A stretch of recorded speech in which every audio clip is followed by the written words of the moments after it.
શું તમારા ખાટા ઢોકળા એટલા પરફેક્ટ બને છે? ખાટા ઢોકળાની ટ્રેડિશનલ રીત બધી ટિપ્સ આ વિડીયોમાં બતાવી છે. આ રીતે ઘરે બનાવશો એટલે એકદમ મસ્ત ઢોકળા બનશે. મિત્રો, ઘણીવાર શું થાય છે, તમે જે ઘરે ઢોકળા બનાવો છો ક્યારેક હાર્ડ બને છે અને જે માર્કેટ જેવા એકદમ સોફ્ટ ટેક્સચરવાળા બિલકુલ નથી બનતા. તો હું તમને બેટર બનાવવાની પરફેક્ટ માપ સાથે કેટલા સમય સુધી તેને આથો લાવવો અને એક સિક્રેટ ટિપ્સ સાથે જણાવીશ, જેનાથી તમારા ઢોકળા એકદમ સોફ્ટ અને ટેસ્ટી બનશે. અને હા, એકવાર બનાવીને ખાધા એટલે તમે વારંવાર બનાવશો. તો ચાલો શરૂ કરીએ સ્પેશિયલ ટ્રેડિશનલ ખાટા ઢોકળાની રેસીપી. તો અહીંયા સૌથી પહેલાં ખાટા ઢોકળાને પરફેક્ટ માપ સાથે બનાવવા અહીંયા આપણે સરળ માપ જોઈ લઈએ. જેના માટે મેં અહીંયા 3 વાટકી જેટલા ચોખા લીધા છે. અહીંયા તમારે કોઈ પણ ઘરની વાટકી સેટ કરી લેવાની છે અને તે જ વાટકીના માપથી આપણે 3 વાટકી જેટલા ચોખા લીધા છે. અહીંયા મેં ઝીણા કણકી ચોખા આવે તે લીધા છે. તમે કોઈ પણ પ્રકારના ચોખા લઈ શકો છો. સાથે તે જ વાટકીના માપથી અડધો વાટકી જેટલી અડદની દાળ અને 1 વાટકી જેટલી ચણાની દાળ લીધી છે. હવે અહીંયા આપણે સરળ માપ તો જોઈ લીધું. હવે તેની ટ્રેડિશનલ રીત જોઈએ. તો આપણે ચોખા લીધા છે તેને એક મોટા બાઉલ અથવા તપેલીમાં લઈ લઈશું. તેની સાથે ચણાની અને અડદની દાળને પણ ઉમેરી દઈશું અને ત્રણેય વસ્તુને આપણે હાથેથી મિક્સ કરી દઈએ. હવે તેમાં આપણે પાણી નાખી દાળ ચોખાને ધોઈ લેવાના છે.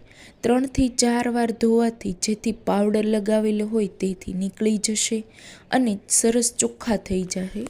જ્યાં સુધી દાળ ચોખામાં એકદમ ક્લીન પાણી આવે ત્યાં સુધી ધોઈ લેશું.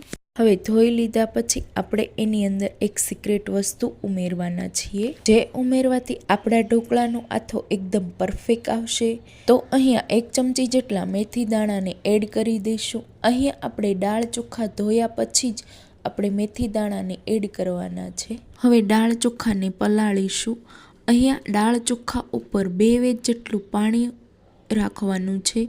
એટલું પાણી રાખવાથી આપણા દાળ ચોખા પરફેક્ટ પલળશે. હવે દાળ ચોખાને ઢાંકી 6 થી 7 કલાક માટે આપણે પલાળી દઈએ.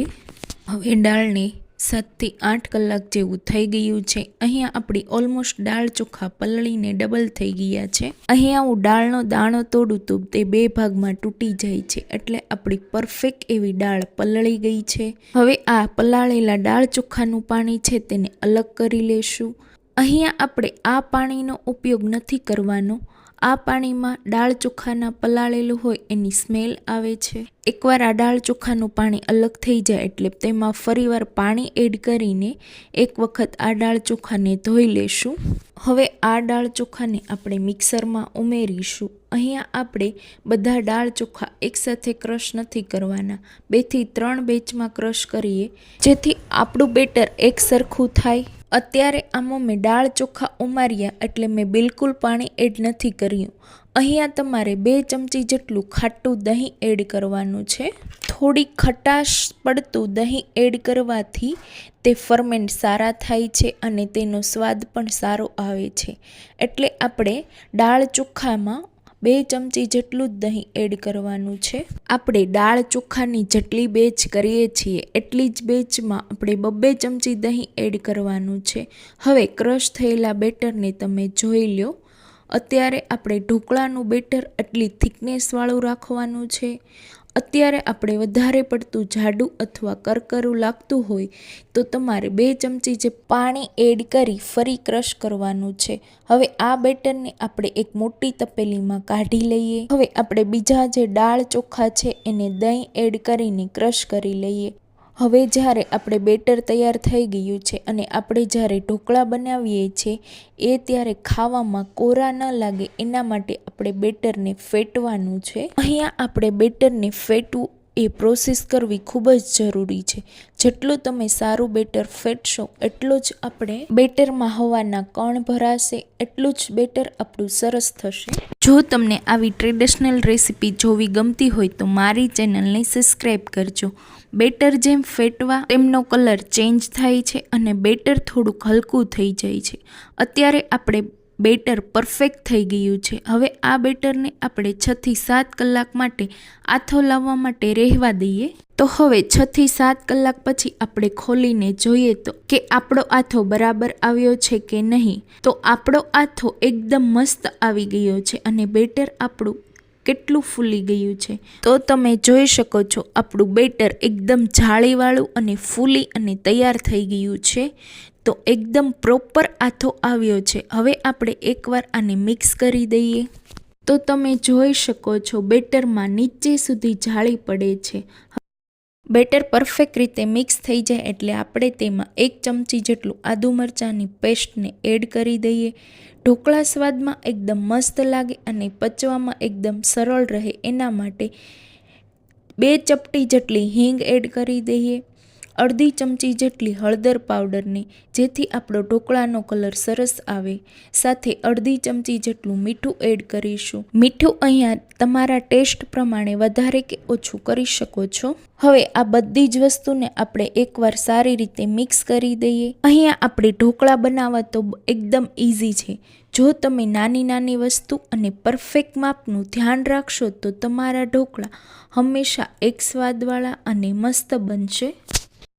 હવે પહેલાં આપણે સ્ટીમરમાં પાણી ગરમ મૂકવાનું છે। અહીંયા મેં 4 થી 5 કપ જેટલું પાણી સ્ટીમરમાં એડ કર્યું છે। એને આપણે મીડિયમ ગેસની ફ્લેમ પર ઢાંકણ ઢાંકી પાણીને આપણે ગરમ કરી લેશું। હવે અહીંયા હું એક સિક્રેટ ટિપ્સ કહું, ઢોકળા બનાવ્યા છીએ તો ઘણીવાર આપણે બહુ કોરા લાગે છે, ગળામાં ડચુરો હોય એવું ફીલ થાય છે। તો તેના માટે આપણે એની અંદર 2 થી 3 ચમચી જેટલું તેલ નાખીએ અને આપણે ખીરાને તેલ સાથે મિક્સ કરી દેવાનું છે। અહીંયા હજી મને ખીરું થોડું જાડું હોય એવું લાગે છે એટલે તેમાં હું 2 થી 3 ચમચી જેટલું પાણી એડ કરી બેટરને હું પરફેક્ટ કરી લઈશ। તો અહીંયા આપણું બેટર પરફેક્ટ રીતે તૈયાર થઈ ગયું છે। હવે આ બેટરમાંથી તમારે જેટલા ઢોકળા બનાવવા હોય તેટલું બહાર રાખી આ બેટરને તમે 2 થી 3 દિવસ માટે ફ્રીઝમાં મૂકી અને ગમે ત્યારે ખાઈ શકો છો। હવે જેમાં ઢોકળા બનાવવાના છે એના માટે થોડું તેલ લઈ લઈએ અને હાથથી આ રીતે સ્પ્રેડ કરી દઈશું જેથી ઢોકળા થાળીમાં ચોટે નહીં। અહીંયા આપણે બધા જ બેટરમાં સોડા એડ નથી કરવાના। આપણે આ રીતે 2 થાળીનું બેટર લેતા જવાનું છે અને તેમાં સોડા નાખી પછી આ રીતે બનાવતા જશું। અત્યારે હું 4 ચમચા જેટલું બેટર લઈ લઉં છું। અહીંયા આપણે એક થાળી માટે 2 ચમચા જેટલું બેટર જોશે। પછી તમારે કેટલા જાડા કે પાતળા બનાવવા હોય તે પ્રમાણે આપણે બેટર લેવાનું છે। તો મેં અહીંયા 4 ચમચા જેટલું ખીરું લીધું છે, તેમાં 1/4 ચમચી જેટલો બેકિંગ સોડા એડ કરું છું અને હવે એક જ ડાયરેક્શનમાં હલાવી દઈએ। તમે જોઈ શકો છો સોડા ઉમેર્યા પછી બેટરનો કલર થોડો ચેન્જ થઈ ગયો છે અને બેટર થોડું ફૂલી પણ ગયું છે અને બેટર એકદમ હલકું થઈ ગયું છે। હવે આ બેટરને આપણે રાખવાનું નથી, તરત જ થાળીમાં એડ કરી દઈએ અને આપણે થાળીને પછાડીને સ્પ્રેડ નથી કરવાનું, આ રીતે હલાવતા જઈ અને સ્પ્રેડ કરી લેશું। ઉપરથી થોડા સારા દેખાવ અને કલર માટે લાલ મરચું પાવડર એડ કરીએ છીએ। હવે આપણે સ્ટીમર ખોલીને જોઈ લઈએ, પાણી સરસ ગરમ થઈ ગયું છે। પહેલાં આવી રીતે આપણે પાણી ગરમ હોય પછી જ આ રીતે આપણી થાળીને મૂકવાની છે। તો અત્યારે હું આ બંને થાળીને મૂકી દઉં છું। હવે મીડિયમ ગેસની ફ્લેમ પર ઢાંકણ ઢાંકી અને 10 મિનિટ માટે હું સ્ટીમ કરી લઈશ। હવે અહીંયા 10 મિનિટ પછી ખોલીને ચેક કરી લઈએ તો તમે નાઈફના મદદથી ચેક કરશો તો નાઈફ એકદમ ક્લીન બહાર આવે છે। તો આપણા ઢોકળા એકદમ પરફેક્ટ રીતે કૂક થઈ ગયા છે। હવે આપણે ગેસને બંધ કરી દઈએ અને ઢોકળાને કાઢી લઈએ।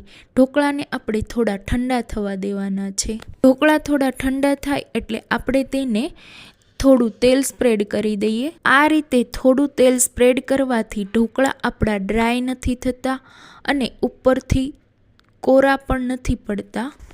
તમે આ ઢોકળાને ટિફિનમાં, લંચ બોક્સમાં ગમે તે જગ્યાએ લઈ જઈ શકો છો। હવે આ તમારે જેટલી સાઇઝના કટ કરવા હોય એ રીતે આપણે કટ કરી લેશું। હું અહીંયા સ્ક્વેર શેપમાં કટ કરી રહી છું। તો તમે જોઈ શકો છો કેટલા જાળીદાર અને મસ્ત ઢોકળા બન્યા છે.